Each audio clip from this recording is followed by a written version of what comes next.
Hi, my name is Michael. Welcome to Travel Plan. I'm here to help you organize your trip and to see as many sites as possible. On today's episode, we'll be visiting Notre Dame.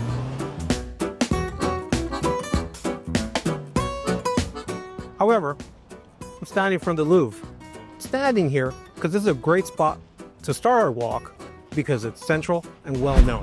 Now, if all you're interested is seeing Notre Dame, that's fine. It's about a 26-minute walk from here, and the distance covered is about 1.9 kilometers or about 1.1 miles. However, if you're interested in seeing a few more sites, which I'm sure you are, then I've organized a walk that will include an additional 7 sites. Those sites include the Bourse de Commerce, which holds the Pinault Collection, Saint-Eustache Church, Rue Montorgueil, the Forum at Les Halles, La Samaritaine, the Square du Vert-Galant, Sainte-Chapelle, and we'll end up at Notre Dame. Since we're making a few more stops, it's going to take a little bit longer. So it's going to take about 56 minutes, and the distance covered is going to be about 3.6 kilometers or about 2.2 miles. But it's well worth it. Our first stop will be Bourse de Commerce, which is a 12-minute walk from this site. So let's get going. As we exit the Louvre and cross Rue de Rivoli, we make a right. Then a quick left on Rue de Rohan, and another quick right on Saint-Honoré. As we make our way down Saint-Honoré, there are a few cafes you can stop in if you're in the mood for coffee and a pastry. As we reach Rue Jean-Jacques Rousseau, we make a left. As you walk down Rue Rousseau, you'll find on your left-hand side Galerie Vero Doda. It's one of Paris's famous covered passages, and if you have some time, walk down the passage and maybe do some shopping. Finally, when we reach Rue de Colonel Driant, make a right. Okay, we made it to the Bourse de Commerce, which houses the Pinault Collection. It's truly a beautiful building. But this building wasn't always here. In fact, what was here was a palace built for Catherine de' Medici. In fact, there's a piece of that palace still here. It's on the back side of the building, and we'll get to that later. So after the palace was torn down, they built this building, and it was built to house the commodities exchange for grains. Eventually, the commodities exchange was also moved out, and the building just sat empty for a long time. That is, until it was decided that the Pinault Collection would be held here. They spent over $100 million renovating this building to prepare it. And the result is truly amazing. The collection houses art from the 1960s forward, and you'll find such artists as Cy Twombly, Cindy Sherman, Jeff Koons, all in there. It's well worth your time to take a look inside. All right, so this is the Medici column, the only remaining structure from Catherine de' Medici's palace that was here. It's actually modeled after the Trajan column in Rome, but that's not the interesting part. The interesting part is she built this column so her astrologer could walk all the way to the top and see the stars better. Apart from the permanent Pinault collection, there are a series of temporary exhibits throughout the year. In addition to the art, be sure to view the stunning 19th century glass dome and the mural below it called the Panorama of Commerce. On the 3rd floor, you'll find the restaurant All au Grand, which apart from great food, provides great views of Paris. The museum is open Monday to Sunday, 11 a.m. to 7 p.m. It's closed on Tuesdays, and admission is 15 euros, so be sure to get your tickets ahead of time. I hope you enjoyed the Bourse de Commerce. We're next going to visit St. Eustache Church, which is only a 3-minute walk from here. First, we'll head down Allée Baltard through Nelson Mandela Park. When we reach Allée Jules Supervielle, make a left. All right, so we made it to St. Eustache Church, the jewel of Gothic and Renaissance architecture. So what does that mean? It means that it's beautiful. Just take a look at it. It's amazing. So this church was named after a Roman general who converted to Christianity. But even more impressive than that is what's inside.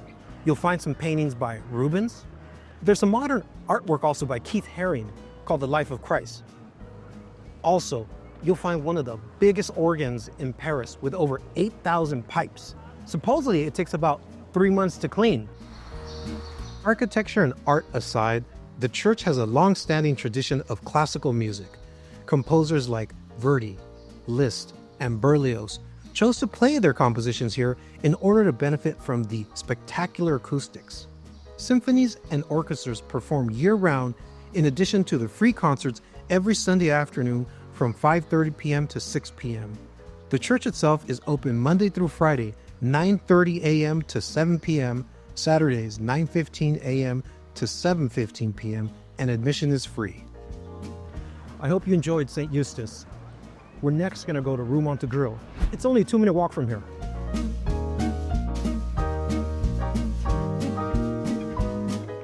Now we head down Rue Rambuteau. All right, we made it to Rue Montorgueil, one of the most charming streets in all of Paris. It's an ever-changing mix of new and old Paris, and people flock here to experience what can only be described as real Paris. They offer some of the best selection in meat, fish, and pastries in all of Paris. As you walk down the street, be sure to look up at the shop signs. They're really beautiful. The street is roughly a quarter mile or half a kilometer long. In the summer, the street comes alive with outdoor dining and music. During the Christmas holiday season, the street is decked out in festive decorations. Shops are usually open weekdays and all day Saturday till 8:30 p.m. Most stores and restaurants are also open on Sunday, but may have reduced hours in the evening. No matter when you visit, I'm sure you'll have a great time. I hope you enjoyed your walk down Rue Montorgueil. Our next stop is Les Halles. It's about a 2-minute walk from here, so let's get going. Go in the direction of Nelson Mandela Park via Rue Rambuteau. When we reach Rue Beltard, make a right. All right, we made it to Forum Les Halles. So, this used to be the site of Paris' wholesale food market for over 800 years. In 2011 is when they built the current structure you see behind me. So, under this golden hued canopy, you'll find 4 floors of restaurants, shops, cafés, and entertainment. It's well worth your time to take a stroll. At Les Halles, you'll find a beauty center, cinemas, a gym, a children's play area, and an indoor skate park. If you get tired of shopping, you can stroll through Nelson Mandela Park located directly in front of Les Halles. Les Halles is open Monday through Saturday, 10 a.m. to 8 p.m., and Sundays, 11 a.m. to 7 p.m. I hope you had a chance to walk around the forums at Les Halles. Our next site that we visit will be La Samaritaine. It's about a 10-minute walk from here.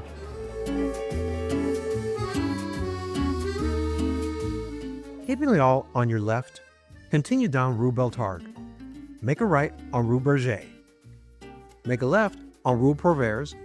This street will change names to Rue de Roule and Rue de la Monnaie, but continue straight. If you have time, as you walk down this street, there are plenty of restaurants to grab a bite to eat. All right, we made it to La Samaritaine, my favorite store to shop in all of Paris. So before this building was here, there was actually a statue called La Samaritaine. She's the woman next to Jacob's well in the New Testament. That's how the building got its name. So this building underwent a 16-year renovation and opened its doors up in 2021. That renovation restored most of the Art Nouveau and Art Deco pieces in there. It is simply amazing. There's 7 floors in there for you to shop, and let me tell you, it is well worth your time to go in there. There are over 650 brands displayed over 7 levels, embracing luxury and exclusive designers. If you're not short on time, there are several dining options available, both formal and casual. There's the Voyage restaurant under the magnificent glass rooftop and the Ernest Bakery and Patisserie. La Samaritaine is open 10 a.m. to 8 p.m. every day. All right, I hope you enjoyed your time at La Samaritaine. We're going to go next to the Square du Vert-Galant. It's only 2 minutes from here. As you cross the Pont Neuf, be sure to take in the Seine River. We made it to the Square du Vert-Galant. So, this square is dedicated to Henry IV, as you can see by the statue. He was given the nickname Vert-Galant, or the Green Gallant, because of all the mistresses he had at such an old age. So, walk around, but head down to the park. It's a beautiful park, and at the tip of it, you will see a weeping willow, and if you go to that, you'll be able to see some of the best views of the Seine and the left and right bank. Prior to becoming a public park, the space was used as a location for public baths during the middle of the 18th century. The space was then converted into a concert cafe venue before it was eventually destroyed by a flood. Since 1884, the land has belonged to the city of Paris and used as a public space open 24 hours a day, 7 days a week. I hope you had a chance to enjoy the Square du Vert-Galant and had a chance to go down to the park. We'll next be going to Sainte-Chapelle. It's about an 8-minute walk from here. Head down Quai des Orfèvres. As you walk down the street, be sure to enjoy the Seine River and views of the Latin Quarter. When we reach Boulevard du Palais, make a left. Okay, we made it to Sainte-Chapelle. Well, we're actually across the river. They don't let us film in front. However, Sainte-Chapelle, or the Holy Chapel, it was built by Louis XIV in the Gothic style. He built it to house holy relics. And at the time, he had 22, but now there's only 3. A fragment of the cross, a nail, and the crown of thorns. But that's not the reason to go to Sainte-Chapelle. You go to see the stained glass windows in the chapel, 15 in total, and they depict the New Testament. Be sure to get your tickets ahead of time though. Sainte-Chapelle is comprised of 2 chapels, the lower chapel and the upper chapel. The lower chapel is dedicated to the Blessed Virgin Mary, and the upper chapel was custom built for Louis XIV and is where you'll find the famed stained glass windows. The stained glass windows consist of just 5 colors: blue, red, green, purple, and yellow. 14 of the 15 stained glass windows depict an impressive 1,113 biblical figures. These windows tell the story of the Bible, from Genesis until the resurrection of Jesus. To follow the story in order, you'll need to start on the left wall with the book of Genesis. The last window depicts the history of the relics brought to Paris by Louis XIV. From April to September, Sainte-Chapelle is open 9 a.m. to 7 p.m., and from October to March, it's open 9 a.m. to 5 p.m. It's closed January 1st and Christmas Day. Be sure to reserve your ticket online because priority is given to visitors with tickets and time slot reservations. I hope you enjoyed Sainte-Chapelle. Our next stop, Notre Dame. It's only 2 minutes from here. We start our walk down Quai Saint-Michel, which becomes Quai de Montebello. Then we make a left on Pont au Double.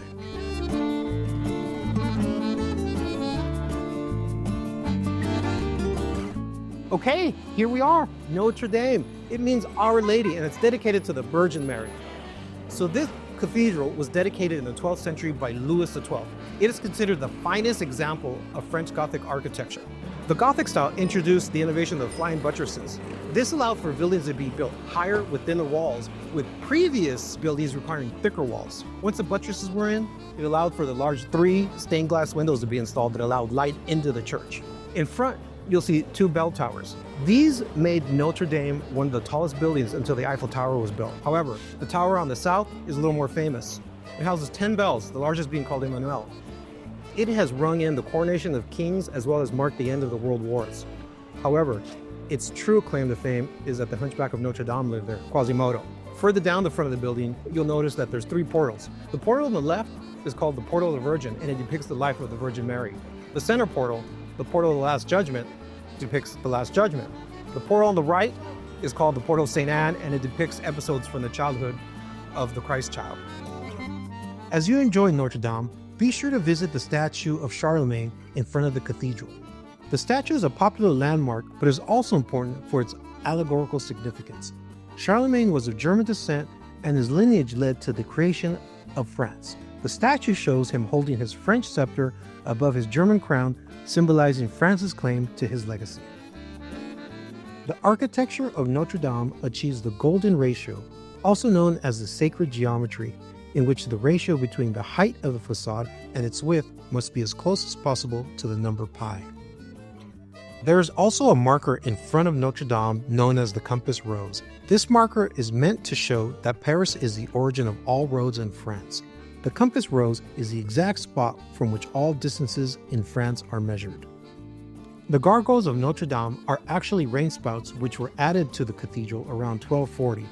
During times of rain, the water runs from the roof into the gutters, then along the back of the gargoyles and out the mouth. The idea is to project the water outwards as far as possible from the cathedral, where the water might erode the mortar binding the stone.